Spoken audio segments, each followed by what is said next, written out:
Okay, so hi everyone. Welcome and thanks for joining and take the time to listen to this talk. My name is Junya and I'm a senior product designer at Cognizant Softvision's Vancouver office. And today I'm going to give you the comprehensive guide to usability testing. And let's get started. So in this talk, here are the content that we will be covering today. First of all, in the introduction session, we're going to talk about what is usability testing and why do we need to do usability testing and when should we do usability testing. Then we're going to talk about some different methods and you can use for usability testing. So this include like quantitative versus qualitative method, or moderated versus unmoderated, and in-person or remote testing. And then we will get more practical and we will dive into how to prepare for your testing, how to facilitate, and how to analyze your result and findings. And we will also cover how you can create a report in the last session. And in the end, we will have a short Q&A session. So if you have any questions you want to ask, please write them down in the Q&A session in the Zoom app. And we will see how much time we have in the end and we can pick a few questions to answer. And also I want to mention that the content I'm talking about today is not original. It's a combination of a bunch of research and readings I have done in the past years here and there, and also from my real life experience. So I put my learnings together and here is a talk. I hope you can enjoy it and learn something. And also to notice that I'm currently work from home, so you might hear some background noise. I have 2 cats with me at home, so bear with me if there's any noise. I apologize for that. All right. So introduction. So what is usability testing? What is this talk about? Usability testing is a popular UX research methodology. It is the extent to which a product can be used by specific users to achieve specific goals with effectiveness, efficiency, and satisfaction in a specific context of use. So this is a definition from the ISO standard. But to translate that in our context, usability testing is a way for the product team to learn if our target user can achieve their goals by using our products. And not only to know whether it's effective and efficient to use, but also how satisfied our users are in each of their use cases. So why do we need to do usability testing? So I was watching MasterChef in the past couple months, and one of the things that I constantly hear Gordon Ramsay say to the participant is that you need to taste your food, taste everything. So when cooking in the real kitchens, professional chefs would also taste their food and have others taste their food. If the food feels too light, then the chefs will add more salt. But if it feels too heavy, then they will do other adjustments. So what they're doing here is running a very small scale test to make sure the food has the taste that they want to deliver to their customers. And this is a picture a coworker shared with us on Slack. I found it hilarious, but also at the same time, I resonate with it a lot. So what's happening here? On the left image, the parents bought this baby crib mop with the cute animals on it, and they were very satisfied with it. But if you look at the next photo, look at what the baby is seeing. All he can see is the buzz of the toys. So in our context, the parents in this image can be us and the baby can be our users. So the product team can take lots of time, lots of energies and resources to build something and launch it without testing. But we might be, and also we might be super proud of what we build. but what is delivered to our users, will our users really love it from their perspective? And how do we make sure they can love it before we launch it? The Nielsen-Norman group states that usability testing helps you to uncover the problems in the design and discover the opportunities to improve the design, and also learn about users' behaviors and preferences. So doing usability testing before you release your product is a way to reduce risk. It will let you know what the problems your product has, and you still have the opportunity to fix and improve that before your product is released to the public. Then when should we do usability testing? The short answer is that you can do it at any stage and as early as possible, so that you can detect the issues at an early stage and you have enough time to fix the issues along the ways. But the longer answer is that you can do it at each stage, and there are recommended usability testing methods for each stage depending on your need. And let's take a look at what they are and when to use them. All right, so a few usability testing methods. First of all, let's compare the qualitative versus quantitative usability testing. So what is qualitative usability testing? In the qualitative usability testing, the researchers will observe the participants struggle with the design, and they also infer which aspects of the design are problematic and which part works well. They also ask the participants follow-up questions and to get insights into the specific issue. They also determine whether this design has issues based on their knowledge, and also observing other participants to find the pattern. So if a pattern happens a lot, then there will be an issue, and the researcher will know it. So in a qualitative usability testing, the data you get is qualitative data. The qualitative data offers a direct access of the usability of a system, because you can hear it from the participants, and you can observe it, and you can also hear their answers to your follow-up questions. It also requires interpretation, and different observers could come to different conclusions during a test. So after the test, you will need to talk to your other team members to come up with a conclusion of all your interpretations. Some examples of qualitative data include the participants' actions and behavior.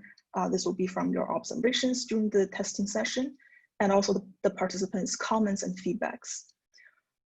So the goal for qualitative usability testing is to be both formative and summative. So formative means it's an ongoing process. It gives you the insights, and it helps you to make decisions on how to improve it next time. So yeah, like it's an ongoing process, and it's for the next, it's for the future.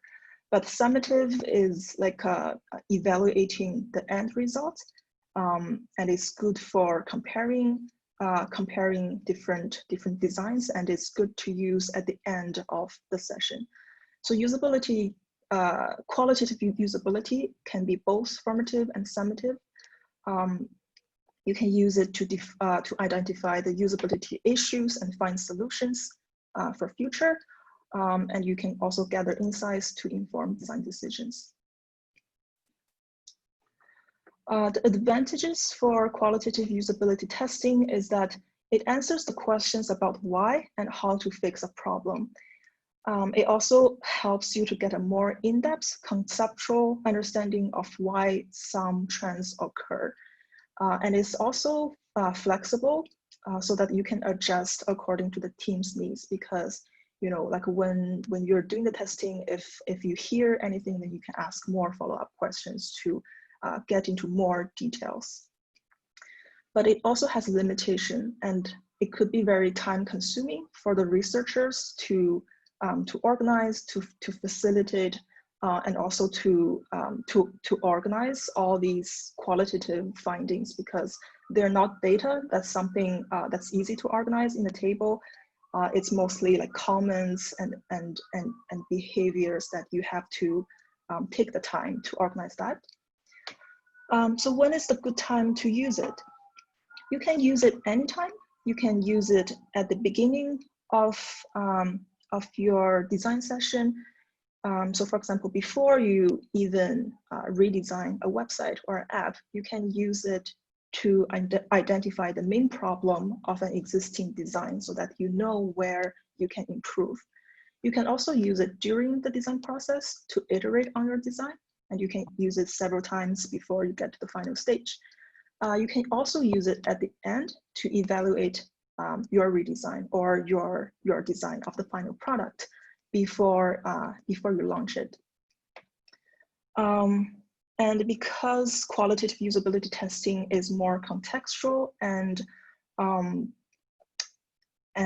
like it's more contextual, it doesn't require that many participants per each research round. So if you do it at a very early prototyping stage, then you might need 2 to 5 users. If you do it at a high fidelity prototype stage, then you might need 5 to 8 users. So these data are my research from online, like either from the Nelson Norman group or from some other usability testing sites. You can take a look here and let me know if these are right. So on the other hand, quantitative usability testing gives you quantitative data. And these kind of data offers an indirect assessment of the usability of a design. It's statistical data that can be quantified and expressed in numerical terms. So some examples of quantitative data would be, if it's for performance, then it can be task completion times, or success rate, or completion rates, misclick rate, and the time spent to complete a task. And for perception of usability, it can be like Likert scale or satisfaction ratings, or like opinion metrics, or it can be multiple choice questions. The goals for quantitative usability testing is mostly summative. It can be used to evaluate the usability of an existing site or track the usability over time, because it's numbers. You can easily compare it over time to see if your design has been improved. And it can also be used to compare sites with your competitors. And it can also be used to measure the ROI, like I talked about. You can track usability over time, and you can see if it's improved or not. Some advantages for quantitative usability testing is that it mirrors user experience with data, and it answers how many and how much type of questions. But it also has some limitations.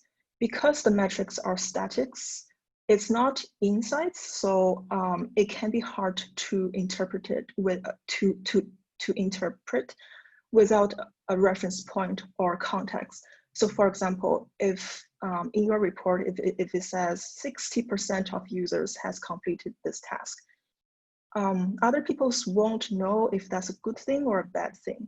Like 60% comparing to what? And also it won't know why did they have this trouble? Why it can't be higher? So usually quantitative usability testing can be used in conjunction with qualitative testing to give you more context and give you more insights. Another limitation is that it also relies on using a very large sample size to establish the trends and conclusion. Usually, quantitative usability testing requires at least 20 users to get a significant result. And if you want a tight confidence intervals, it will require more users. So when is a good time to use quantitative usability testing? You can use it when you want to compare 2 or more designs. So for example, if you redesign a website or an app, you want to track if your redesign has been improved or not, then you can do like A/B testing, and you can ask users to rate their satisfaction or like their the performance between these two sites. It can also be used to benchmark, to compare with a future design, just like what I talked about. And it can also expected or realized cost savings, and to evaluate the usability of a working product. So like either at the beginning or at the end of a design cycle of a design cycle. So it requires you to have some sort of working products to evaluate it. And the recommended participants per each round will be at least 20 users. For eye tracking heat map, this is 40 users. But these numbers, you can calculate the sample size with a sample size calculator. You can find it online. And then you can enter like how much of population your product is targeting. And then you type like the confidence interval and then the margin of errors, and it can calculate what sample size you need to get a significant conclusion. So next is moderated testing versus unmoderated testing. A moderated usability testing means that a moderator will be there to guide the participants during the testing session. So the moderator will facilitate the session. They will also instruct the users on the tasks to complete. They will also be there to ask follow-up questions and provide relevant guidance. And this guidance can be like support or some other guidance. It can happen either in person or remotely. So if it's remote, then the moderator will join the session through a video call or some usability testing tools like Lookback or Maze. And then the participants will screen share. So the moderators can see like where they tap on the screens, if they scroll, and also hear what the participants say during the test. Some examples for moderated usability testing are lab testing, guerrilla testing, card sorting, user interview, and screen sharing. The goals for moderated usability testing is mostly formative, because you know, like you can ask follow-up questions to get more insights to help you improve your designs in the future. The advantage for moderated testing is that you can control the environment factors, so that like those distractions won't skew the result. And also you can observe the participants' body language through either like face-to-face interaction or through video chatting. You can also ask follow-up questions to uncover the learnings about users' behaviors and pain points. But it also has some limitations. One is like you have to invest a lot in the tools or invest a place to organize the test. It also takes the researchers time to plan, to organize, and to run the test. And it's also a challenge to find participants who are willing to come to the lab or join the user interview. So your pool of possible participants can shrink because of this reason. So when is a good time to use it? You can use it at the initial stage of the design process. It will allow you to dig deeper into the experience and allow you to get early feedback. But you can also use it as you move through the design process. You can use it after each iteration of the design to drive to the final iteration. Unmoderated usability testing, on the other hand, doesn't require a moderator. The participants will be given some instructions and tasks to do the testing on their own, and they can also pick the time and the place to do the testing. Some examples include first click test, 5-second test, and there will be some session recordings as well. And some tools can also track the eye trackings, or like where did user click, where did the user navigate, And these two examples on the right shows the heat map data from a tool called Hotjar. So it shows the click heat map and the scroll heat map. These are kind of the data you can get from unmoderated testing. The advantage for unmoderated testing is that the cost is lower, but you have a quicker turnaround. And also it's useful when you have a large sample size. So it's good if you do quantitative testing, then you don't have to be in those sessions yourself. The tools can just do these works for you. And also you can have multiple sessions happening at the same time. It's also good if your user base is global with different time zones. So like you don't have to stay late or stay up early to do the testing yourself. And it's also, because the participants can choose their environment, it could be a more natural experience for them to do the testing. But that will depend as well, because some products requires users to be used in a specific environment. So some limitations for unmoderated usability testing is that it gives you the limited types of insights and data you can gather, because you won't be there to ask the follow-up questions. And there's no support in real time. So if you're using a tool, if for some reason it's broken, then you won't be there to guide them. And also you need to make sure the way you write the task is crystal clear and they can just follow it by themselves. Because again, you won't be there, right? You won't be there to answer question if it's not clear. So when is a good time to use it? So it's good if you're looking to have quantitative data. And it's also good to use it towards the end of the product development cycle to test a high fidelity prototype. You can also use it to measure the performance of specific flows within the product. Like if you just want to measure like sign up flow or the checkout flow, then you can do this. So next, we are going to talk about in-person testing versus remote testing.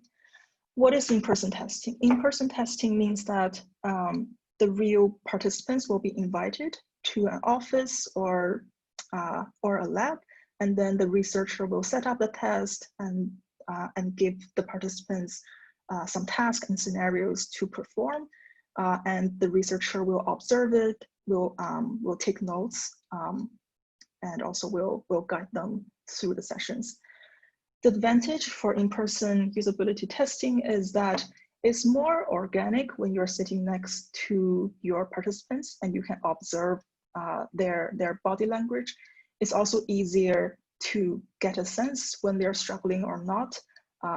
Like even if sometimes they might not say it out loud, but if you're sitting next to them, then you can probably sense it.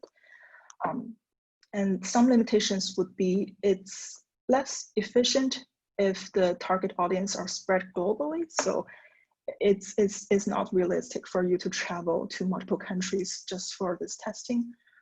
It's also very time consuming to find participants who are willing to come to your lab or office.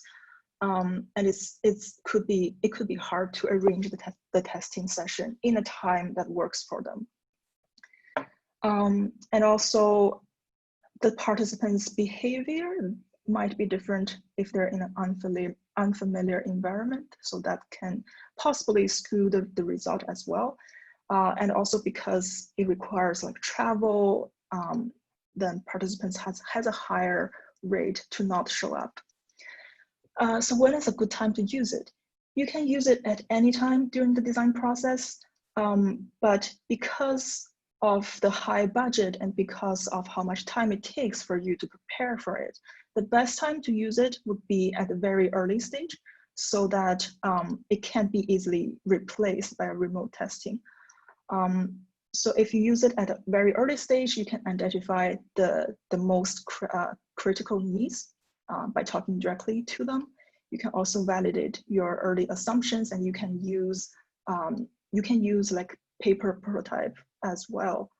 You don't have to have a working digital prototype. And if you use a paper prototype, then you would have to do it in person. Remote usability testing, on the other hand, means that the researcher and the participant, they don't have to be in the same room, but you guys will be connected real time. You can use either like screen sharing or some video conference platforms like Zoom or Skype, or you can use some usability testing tools such as Lookback, usertesting.com, or Maze, and there are a few more that I can talk about later.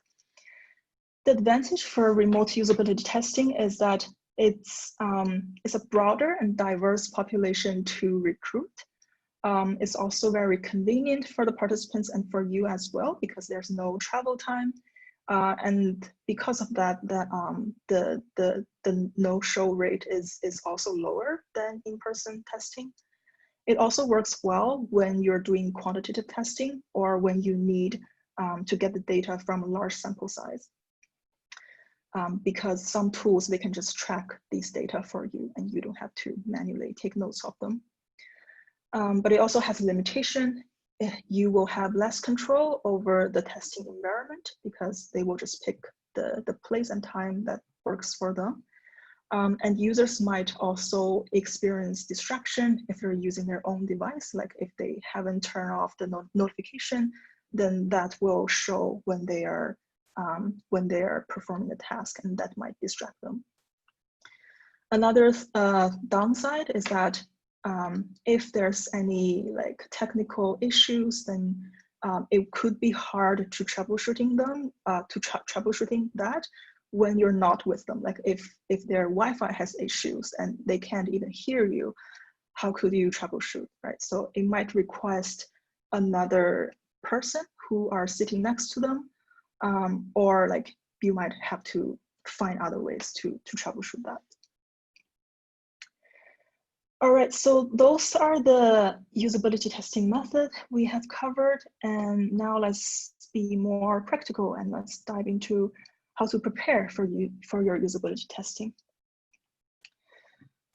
First of all, you need to define your UX research questions, and this could be different for different team members in your team.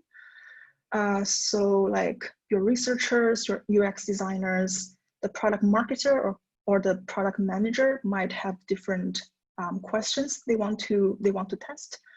So for example, like what does the typical user flow look like and what frustrates users? Or how does this new web page copy perform compared to our current one? Or how and where can we improve the app to make it better fit to our customers' workflow? So after you define your UX research question, you can decide what type of data you need to collect. Do you want to collect quantitative data or quantitative data? So you need to consider what stage you're at and consider if you want it to be formative or summative. And here on the right is a diagram from Nelson Norman group. You can see like at the initial stage when you're evaluating the initial sites, it's mostly summative, and you can do quantitative or qualitative testing. But when you're doing the redesign, it's mostly formative and qualitative. And when you move to evaluating the redesign, it's more summative and quantitative at the same time. You will also need to determine how you will run the usability testing. Depends on your own projects and on your own needs. So whether you want to do moderated or unmoderated, whether you want to do in-person or remote. And again, you need to consider your budget, the timeline, like what allows you to do, and the resources you already have. And next, you can pick a usability testing tool if needed. Like if you are doing the remote testing, then you will need to pick a tool. But sometimes when you do in-person testing, having a tool will allow other people to observe it in another room, and it will automatically like record everything. It will record like the screen that participants can see. It will record like where they click, and then it will also show their facial expression all on the same page. So sometimes even I do in-person usability testing, I still use these tools. So some tools you can use are on the right, like Maze, Look Back, and some other ones. So Maze, it has embedded surveys. You can add open-ended or closed questions to your test, and you can collect their feedback. You can also customize the test, like if you want to add your company logo or something, you can do that as well. And you can invite your own users, or you can use their tester panel. I think they have like 70,000 testers in their platforms. And Maze can also generate a very advanced UX report. Like it can show you the success rate, the time spent on screen, and some misclicks. And it also gives you a heat map for each screen in your prototype. So you can review that after. Look Back is also another one that I used for my past projects. You can use it for both web app and mobiles, and it like I said before, it will just record everything on the same screen. It will record the app. It will show the participant's face, and it will just record everything. And Hotjar is a special one. It's not a usability testing tool, but it's a heat map tool. So it can visualize the behavior. Like it can show you the click heat map, the move heat map to show how they navigate, and it can show the scroll heat map, like the screen I showed you in the previous slides.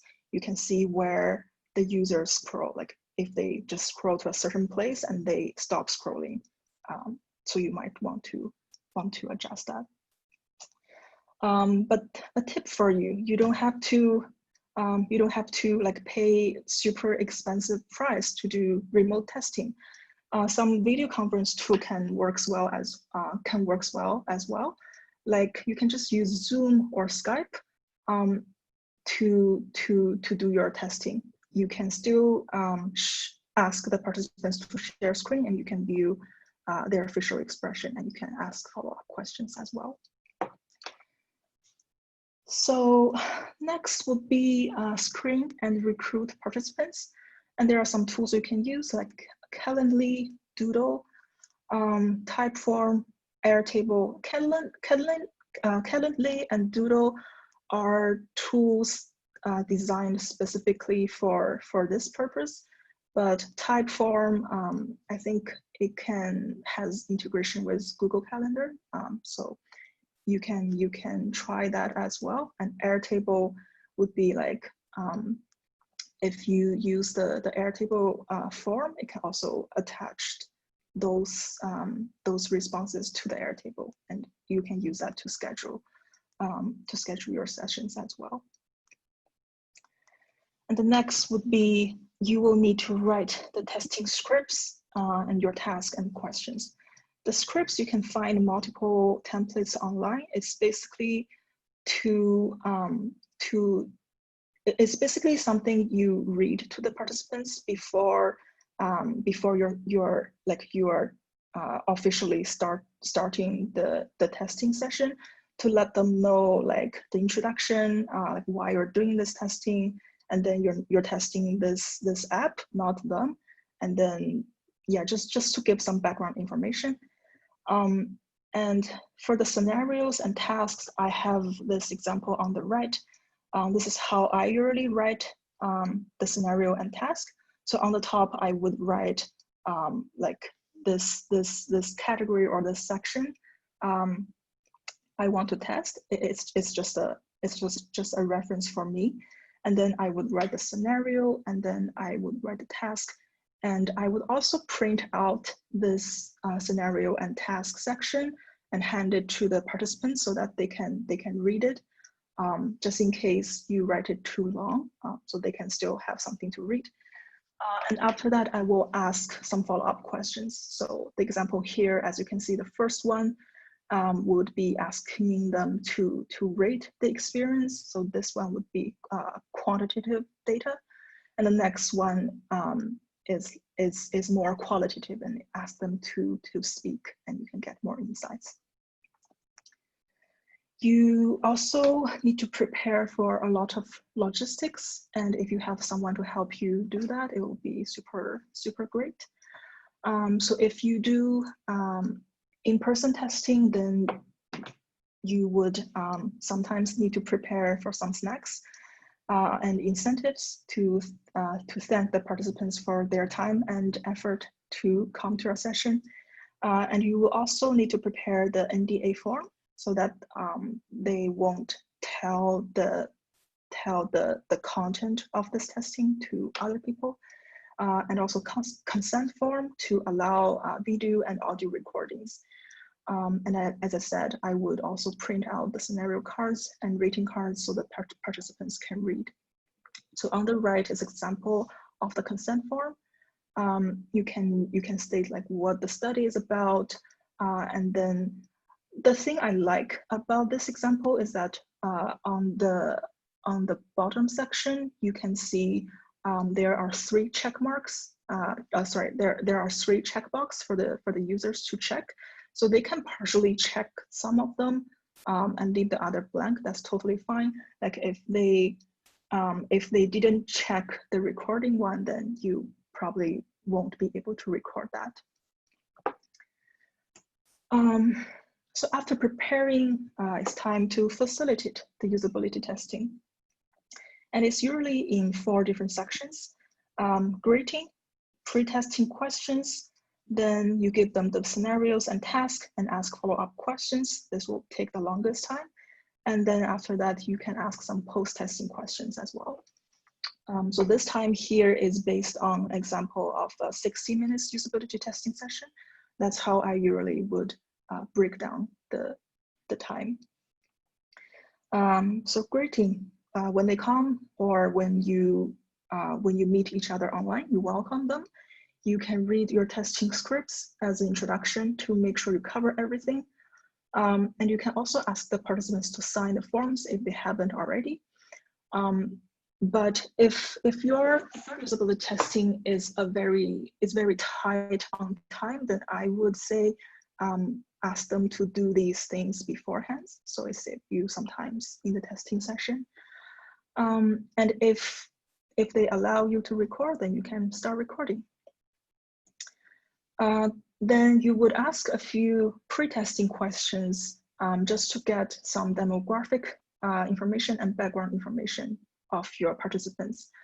So the demographic questions could be like, what age group are you in? Instead of asking how old are you, you can give them a range for them to select, and like how to describe your gender instead of, because it could be sensitive. So you want to be careful on how to ask these questions. And some background questions could be how often do you use our product? What features do you use? And any competitor products you have used in the past, just to get to know their behaviors and their preference and their experience. So next would be the main section in the usability testing is to read the scenarios and give the scenarios and task sheet to your participants.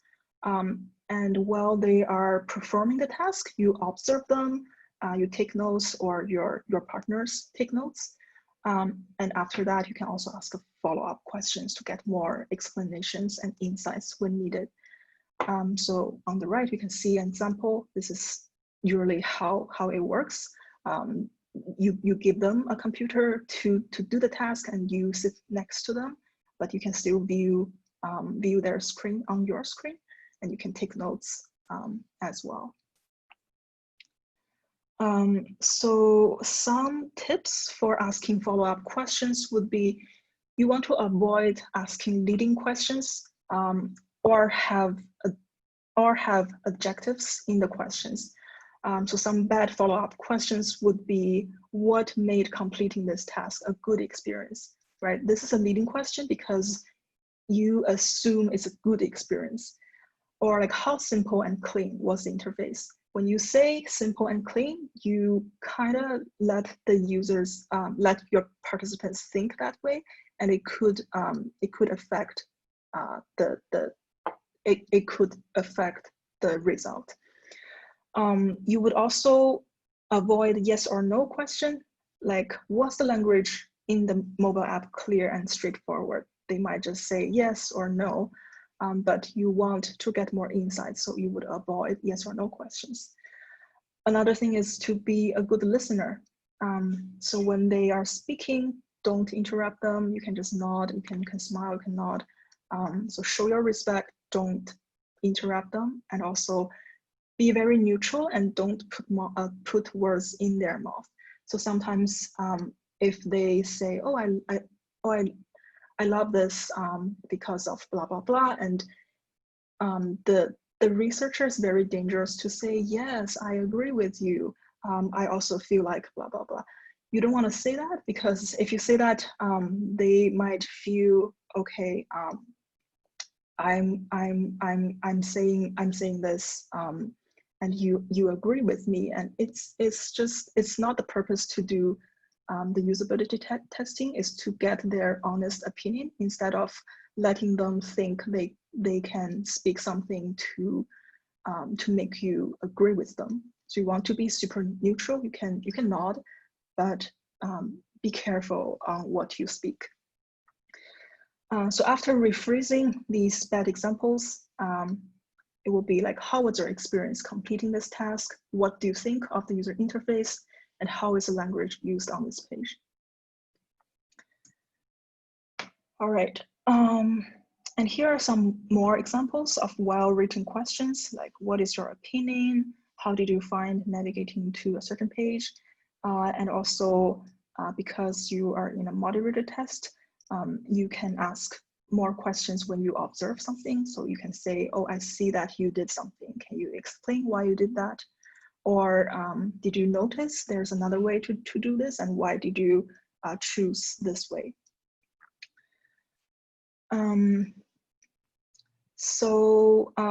These are a few examples for unmoderated tests that you can ask. So like, which of these two approaches to completing the task did you prefer? And you can have a multiple choice question, or it can be like this letter skill question, like, how was your experience with the interface?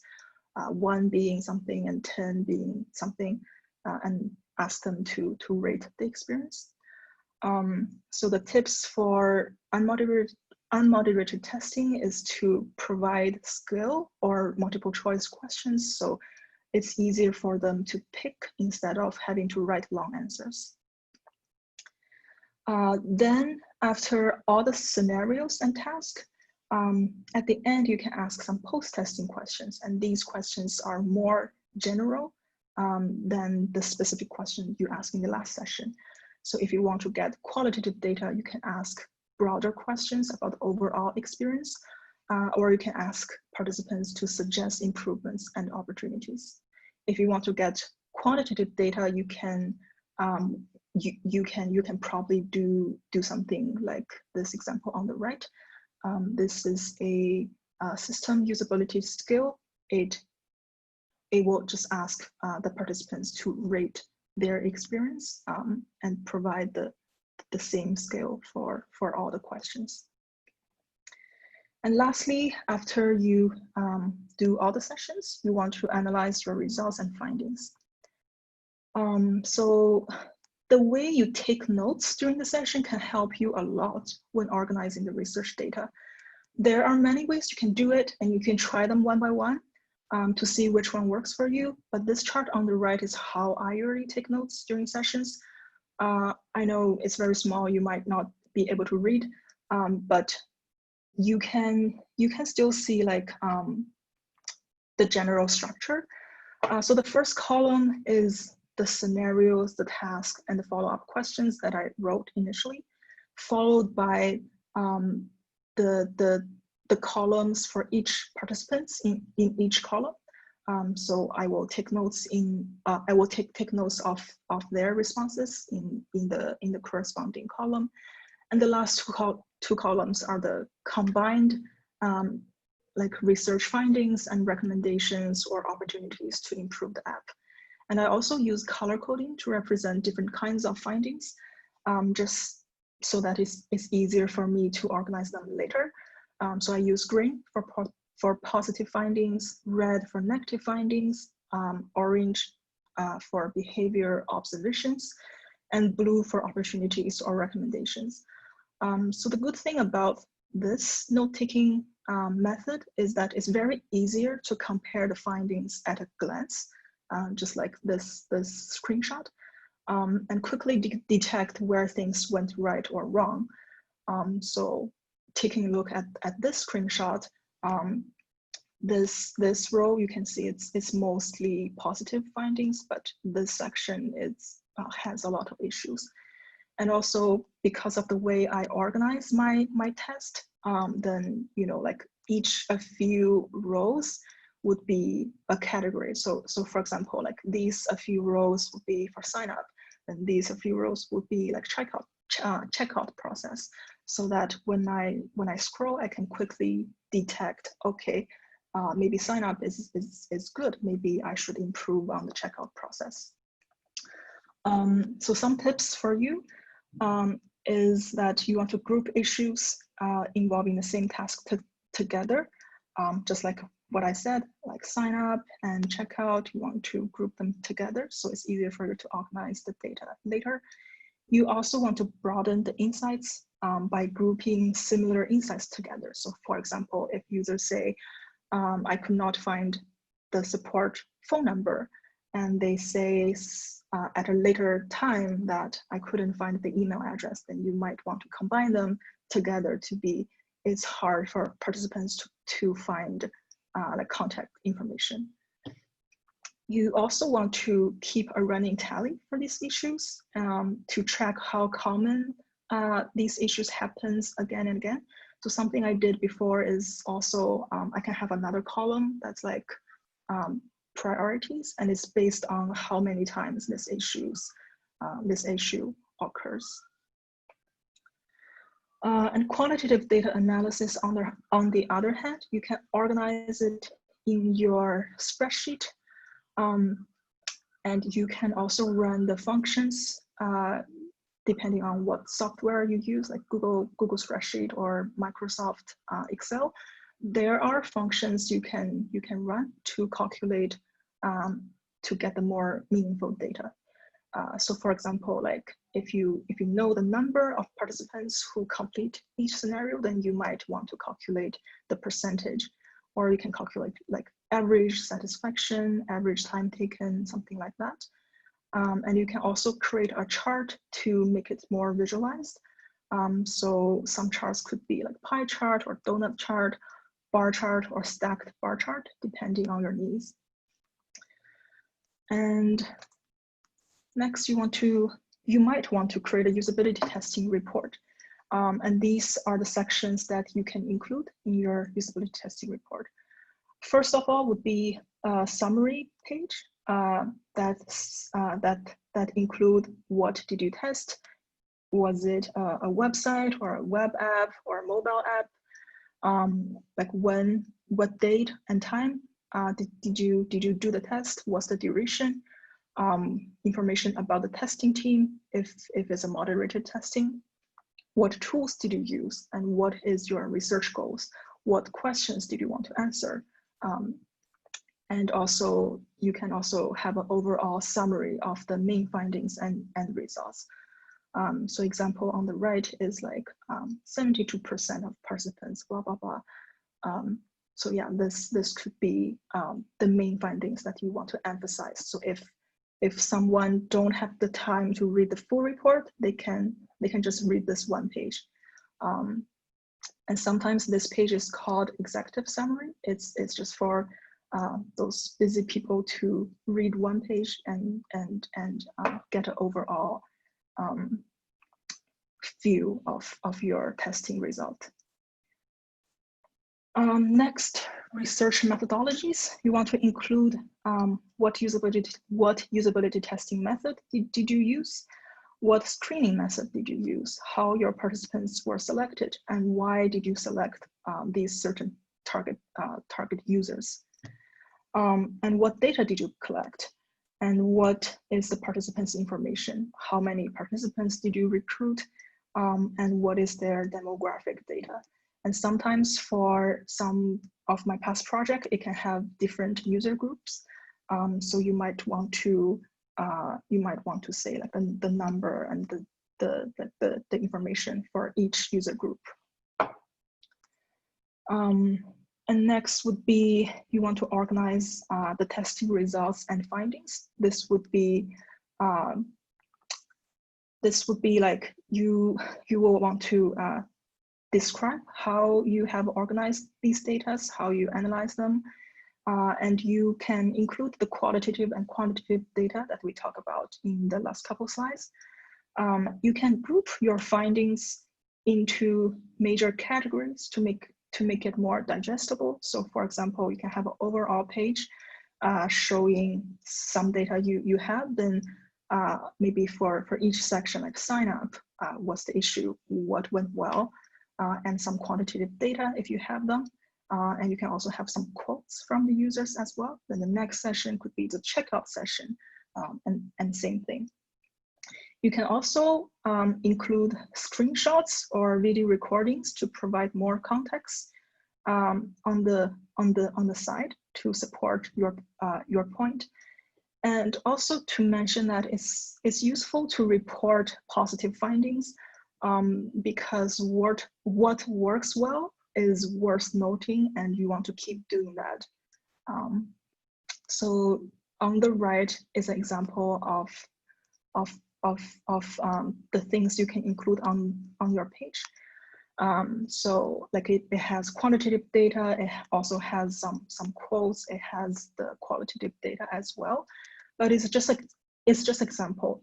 If you only have quantitative data for the overall sentiments, but not for each category, then maybe your overall findings will have more quantitative data versus your individual section pages will have more qualitative data. You will also want to prioritize the findings and give recommendations to each findings. And how you prioritize the findings would be based on 3 factors. One is the frequency of like how often this problem occurs, and also the impact of the problem, like how will it be easy or difficult for the users to overcome this, and also the persistent, like is it a one-time problem or does it happen several times? So based on these 3 factors, you can give your findings a rating of high, medium, or low. The high would be imperative to fix. You have to fix it before you launch, otherwise it will be a disaster. So that would be high. And medium would be, it's important to fix, and you should give it higher priority, but it's not as high as the other one. And low would be very minor issues or cosmetics issues. You should still fix this, but it will be the lowest priority. And there are a few ways to include the recommendations and priorities. One thing you can do is you can have, for example, this chart on the right, you can do something like this. It's an overall list of findings and recommendations, and it's prioritized by the priorities. You can also have findings and recommendations scenario by scenario or sections by sections. So you can say, like, for example, sign up page, what are the findings, what are the good findings, what are the bad findings, and what do you recommend to improve the sign up page? Or you can have both a list of major findings and recommendations that cut across scenarios, as well as a scenario by scenario report. And last but not least, the appendix would be would be all the other testing materials that you want to include, but it's not something like super major for your viewers to view. Like it's not findings. It could be your notes. It could be the prototype link. It could be like what exactly are the scenarios and tasks you give to them. It can be like recordings, your data analysis. Like if you do the calculation on a separate spreadsheet, you can attach them here as well, or any other documentations just for further reading purpose. And you might ask me, how detailed should my report be? You might notice that the report seems very comprehensive, but also very complex and time-consuming to create. Then how detailed should your report be? I would say it depends. If your team has a UX research team and a product team, and they work in parallel, and you are the UX researcher, and you need to hand your findings and results to another team, then I would say you need to do your report, and your report needs to be detailed, clear, precise, and descriptive, so that when you hand it over, or like when you present, then hand it over, the other team can just read your report and know everything, and then it's very actionable for them. But if your team doesn't have like separate team, if you are the UX researcher and the designer at the same time, and you need to act fast, so I would say don't spend too much time creating and refining a perfect report, because it could take very long. And you might want to act fast. You might want to just improve it based on the findings that you already know, because you sit through all the sessions and you hear the issues again and again. So in that case, then you can use this method on the right to take notes. So this method is how to take notes during usability testing using sticky notes. It's recommended note-taking method for usability testing within a design sprint, and it's aiming to be fast. So as some of you may know, each design sprint is only 4 days. And within that 4 days, you only have 1 day to create a prototype and 1 day to do the testing. So you won't have a lot of time preparing your test or create a full report. So how does it work? So you can have 2 designers run the test. One is the facilitator and one is the observer. And the observer can observe it from the other room via screen sharing. And every time the participant says something or take a meaningful action, the observer on the other room can write it down on a sticky notes and post it on the wall. And you can use color code sticky notes as well. Like green can be positive feedback, red is negative feedback, and blue can be suggestions. Or if you only have a single color sticky notes, then you can just simply write a plus sign for positive feedback and a minus sign for negative feedback. And after all the sessions, you can group the sticky notes with the same findings together and prioritize them by putting the most repetitive findings on the top. So the advantage for this method is that it's very fast and easy to organize your findings, so that it allows you to act fast instead of creating and refining to get the perfect report. And by the time your report is done, these findings might not be relevant anymore. All right, so those are my talk today. I know we are on the top of the hours. Let me see if there's any Q&A questions. So I have one question. Hey, I understand how heat maps work, but how to analyze and interpret one? What should we look at? So I haven't used heat maps personally a lot. All my knowledge is from the Hotjar tool that I did some research. So they have like click rate, click rate, move rate, and also like scroll heat map. So I would say you want to, for the click heat map, you want to you want to find like where does the user click the most. So like if your CTA, if the main CTA you want users to click is somewhere, but users didn't see that, users always click the other thing, then you would know like where you need to make the improvements. And for the scroll heat map, it's easier for you to understand, like maybe after a certain point of this page, you will lose the participants' interest. So if you have more important information or a certain action you want them to take, you might want to bring that up to a higher like section.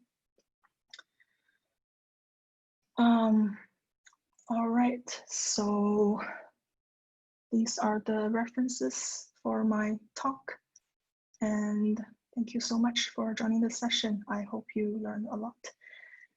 And if there's anything you want me to know, or if anything you want to contact me, here's my email address on the bottom. All right, thank you all, and I will see you somewhere. All right, bye, thanks.